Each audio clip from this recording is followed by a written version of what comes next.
جب اتبا کی کوشش ناکام ثابت ہوئی تو اتبا، شیبہ، اسود، ولید، ابو جہل وغیرہ اشخاص کا ایک وفد ابو طالب کی خدمت میں پہنچا اور شکایت کی کہ تمہارا بھتیجا ہمارے بتوں کو برا کہنے سے باز نہیں آنا چاہتا، تم اس کو سمجھاؤ اور اس حرکت سے باز رکھو۔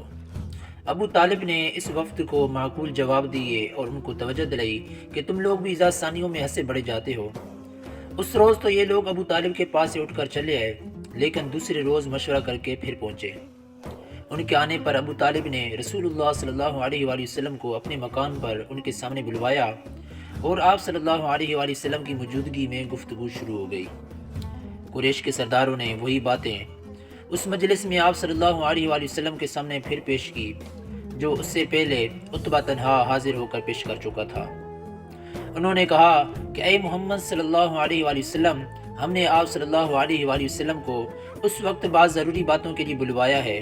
واللہ کوئی شخص اپنی قوم پر اتنی مشکلات نہیں لایا ہوگا جس قدر مشکلات میں تم نے قوم کو مبتلا کر دیا ہے۔ اگر تم اپنے اس نئے دین کے ذریعے مال و دولت جمع کرنا چاہتے ہو تو ہم اتنا مال جمع کیے دیتے ہیں کہ کسی دوسرے کے پاس نہ نکلے۔ اگر شرف و عزت کی خواہش ہے تو ہم ابھی تم کو اپنا سردار تسلیم کیے لیتے ہیں۔ اگر حکومت و سلطنت کی خواہش ہے تو تم کو ملک عرب کا بادشاہ بنانے کے لیے تیار ہیں۔ اگر تم کو کوئی جن یا آسیب دکھائی دیتا ہے اور اس کے اثر سے تم ایسی ایسی باتیں کرتے ہو تو ہم اپنے کائنوں اور حکیموں کے ذریعے علاج کرانے کو تیار ہیں۔ آپ صلی اللہ علیہ وآلہ وسلم نے یہ باتیں سن کر جواباً قرآن کریم کی چند آیات تلاوت فرمائی اور کہا کہ اللہ تعالیٰ نے مجھ کو تمہاری طرف اپنا رسول بنا کر بھیجا ہے۔ میں نے اللہ تعالیٰ کے احکام تم کو پہنچا دیے ہیں۔ اگر تم میری تعلیمات کو قبول کر لو گے تو تمہارے لیے دین و دنیا کی بہتری کا موجب ہوگا۔ اگر انکار پر اصرار کرو گے تو میں اللہ تعالیٰ کے حکم کا انتظار کروں گا کہ تمہارے لیے کیا حکم صادر فرماتا ہے۔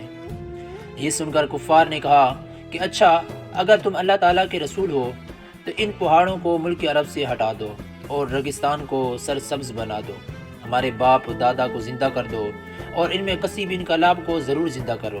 اگر کسیب انقلاب نے زندہ ہو کر تم کو سچا مان لیا اور تمہاری رسالت کو قبول کر لیا تو ہم بھی تم کو رسول اللہ صلی اللہ علیہ وآلہ وسلم تسلیم کر لیں گے۔ آپ صلی اللہ علیہ وآلہ وسلم نے ارشاد فرمایا کہ میں ان کاموں کے لیے رسول نہیں بنایا، میرا کام یہ ہے کہ تم کو اللہ تعالیٰ کے احکام جو مجھ پر نازل ہوتے ہیں سنا دوں اور اچھی طرح سمجھا دوں۔ میں اپنے اختیار سے خود کچھ نہیں کر سکتا۔ اس قسم کی باتیں ہونے کے بعد سرداران قریش ناراض اور برہ فروختہ ہو کر اٹھے اور ابو طالب کو بھی مقابلہ اور مخالفت کے لیے چیلنج دے کر چل دیے۔ سرداران قریش کے چلے جانے کے بعد ابو طالب نے رسول اللہ صلی اللہ علیہ وآلہ وسلم سے کہا کہ بھتیجے، میں بوڑھا ہو گیا ہوں اور اپنے اندر قریش کے مقابلہ کی طاقت نہیں پاتا، تم مجھے ایسی محنت میں مبتلا نہ کرو جو میری طاقت و استطاعت سے بھر کر ہو۔ مناسب یہ ہے کہ تم اپنے دین کا اعلان اور بتوں کی اعلانیہ برائیاں بیان کرنا ترک کر دو۔ آپ صلی اللہ علیہ وآلہ وسلم نے یہ سن کر فرمایا کہ چچا، اگر میرے داہنے ہاتھ پر سورج اور بائیں ہاتھ پر چاند رکھ دیں تب بھی میں اپنے کام سے باز نہیں رہ سکتا۔ ابو طالب کی باتوں سے آپ صلی اللہ علیہ وآلہ وسلم کو یہ شبہ گزرا کہ اب یہ میری حمایت سے دستبردار ہونا چاہتے ہیں۔ ابو طالب سرداران مکہ میں سب سے زیادہ عزت و چاہت رکھتے اور قبیلہ بنی ہاشم کے مسلم سردار سمجھے جاتے تھے۔ ان کی وجہ سے مخالفین آپ صلی اللہ علیہ وآلہ وسلم پر حملہ کرتے ہوئے جھجکتے تھے اور ان کو خطرہ تھا کہ اگر بنو ہاشم سب کے سب رسول اللہ صلی اللہ علیہ وآلہ وسلم کی امداد پر اٹھ کھڑے ہوئے تو معاملہ بہت ہی نازک ہو جائے گا۔ لہذا ابو طالب کی حمایت سے رسول اللہ صلی اللہ علیہ وآلہ وسلم کو بہت کچھ تقویت حاصل تھی۔ اب یہ مایوسانہ باتیں سن کر آپ صلی اللہ علیہ وآلہ وسلم کا دل بھر آیا۔ پھر آپ صلی اللہ علیہ وآلہ وسلم یہ کہہ کر ابو طالب کے پاس سے چشمے پر آپ اٹھے اور چل دیے کہ چچا، میں اپنے کام کو اس وقت تک نہیں چھوڑوں گا جب تک کہ اللہ تعالیٰ کا کام پورا نہ ہو جائے، یا یہی کام کرتے ہوئے میں ہلاک نہ ہو جاؤں۔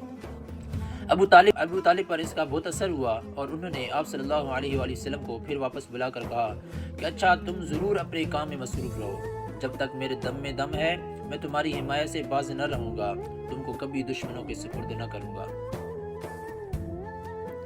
کفار قریش کو جب ان تمام کوششوں میں ناکامی ہوئی اور تبلیغ توحید کا سلسلہ برابر جاری رہا تو ان کو اب فکر ہوئی۔ انہوں نے دیکھا کہ جس تحریک کو ہم بچوں کا کھیل سمجھ رہے تھے وہ اب نشوونما پا کر اس قدر طاقتور ہو گئی ہے کہ ان کا انسداد آسان کام نہیں رہا۔ انہوں نے اب متفقہ طور پر مخالفت پر کمر باندھی رسول اللہ صلی اللہ علیہ وآلہ وسلم کو خانہ کعبہ کے اندر آنے سے روک دیا۔ شہر کے لڑکوں اور اوباشوں کو متعین کیا کہ جہاں کہیں رسول اللہ صلی اللہ علیہ وآلہ وسلم یا مسلمانوں میں سے کسی کو دیکھیں، تالیاں بجائیں، گالیاں دیں، راستوں اور گلی کوچوں میں چلنے پھرنے سے باز رکھیں۔ باہر سے آنے والے مسلمانوں کو رسول اللہ صلی اللہ علیہ وآلہ وسلم سے نہ ملنے دیں، اور جس طرح قابو چلے اور موقع ملے ستائیں۔ ضعیف مسلمانوں کو اب پورے جوش اور بڑے عزم و ہمت کے ساتھ تنگ کرنا اور ستانا شروع کر دیا، یہاں تک کہ شہر مکہ کی سرزمین مسلمانوں کے لیے تنگ ہو گئی اور مسلمانوں کی زندگی وبال بن گئی۔ یہ حال دیکھ کر رسول اللہ صلی اللہ علیہ وآلہ وسلم نے مسلمانوں کو اجازت دی کہ ملک حبش میں جہاں عیسائی حکومت تھی چلے جاؤ۔ چنانچہ نبوت کے 5ویں سال رجب کے مہینے میں 11 مرد اور 4 عورتوں نے حبش کے ارادت سے ملک مکہ چھوڑا۔ یہ 15 آدمیوں کا مختصر قافلہ رات کے وقت چھپ کر مکہ سے نکلا۔ شعیبہ کی بندرگاہ پر اتفاقاً جہاز تیار مل گیا اور یہ لوگ جہاز میں سوار ہو کر ملک حبش میں پہنچ گئے۔ ان مہاجرین میں قابل تذکر حضرات یہ تھے: سیدنا عثمان بن عفان، ان کی بیوی رقیہ بنت رسول اللہ صلی اللہ علیہ وآلہ وسلم، سیدنا حذیفہ بن عتبہ، سیدنا عثمان بن مظعون، سیدنا عبداللہ بن مسعود، سیدنا عبد الرحمن بن عوف، سیدنا زبیر بن العوام، سیدنا مصعب بن عمیر، سیدنا عامر بن ربیعہ، سیدنا سہل ابن بیدہ رضی اللہ تعالی عنہ۔ یہ لوگ عموماً قریش کے مشہور اور طاقتور قبائل سے تعلق رکھنے والے تھے، جو دلیل اس امر کی ہے کہ اب قریش کے مظالم صرف غلاموں اور ضعیفوں تک محدود نہ تھے، بلکہ وہ ہر ایک مسلمان کو، خواہ وہ کیسے ہی طاقتور اور قبیلہ کا آدمی کیوں نہ ہو، نشانہ مظالم بنانے میں متعامل نہ تھے۔ نیز یہ بھی ثابت ہوتا ہے کہ کمزور اور بے کس لوگوں میں اتنی بھی استطاعت نہ تھی کہ سامان سفر ہی حاصل کر سکے۔ کفار کو جب ان مسلمانوں کے ہجرت کرنے اور حبش کی طرف روانہ ہونے کا حال معلوم ہوا تو وہ تعاقب میں روانہ ہوئے، لیکن کفار کے پہنچنے سے بیشتر جہاز بندرگاہ جدہ سے حبش کی طرف روانہ ہو چکا تھا۔ حبش میں پہنچ کر مسلمان اطمینان اور فراغت کے ساتھ رہنے لگے۔ ان کے بعد مسلمانوں نے یک کے بعد دیگر حبش کی طرف ہجرت کا سلسلہ جاری رکھا۔ جعفر بن ابو طالب بھی حبش میں اپنے مسلمان بھائیوں سے جا ملے۔ اب مسلمانوں کی تعداد ملک حبش میں 83 تک پہنچ گئی تھی۔ مسلمانوں کو ملک حبش میں گئے ہوئے ابھی چند ہی مہینے گزرے تھے کہ وہاں انہوں نے یہ افواہ سنی کہ قریش مکہ تمام مسلمان ہو گئے یا ان سے مصالحت ہو گئی اور اب مسلمانوں کو مکہ میں کوئی خطرہ نہیں رہا۔ اس خبر کو سن کر بعض مسلمان حبش مکہ کو واپس ہوئے اور بعض نے اس افواہ کی تصدیق اور قابل قبول ذریعے سے خبر کے پہنچنے کا انتظار ضروری سمجھا۔ جو لوگ مکہ کو واپس آ گئے تھے انہوں نے مکہ کے قریب پہنچ کر سنا کہ وہ افواہ غلط تھی، لہٰذا ان میں سے بعض تو راستے ہی سے واپس حبش کی جانب چلے گئے اور بعض کسی با اثر اور طاقتور قریشی کی ضمانت حاصل کر کے مکہ میں واپس آ گئے۔ یہ لوگ مکہ میں آ کر اور مسلمانوں کو بھی اپنے ہمراہ لے کر پھر حبش کی طرف روانہ ہو گئے۔ یہ حبش کی دوسری ہجرت کہلاتی ہے۔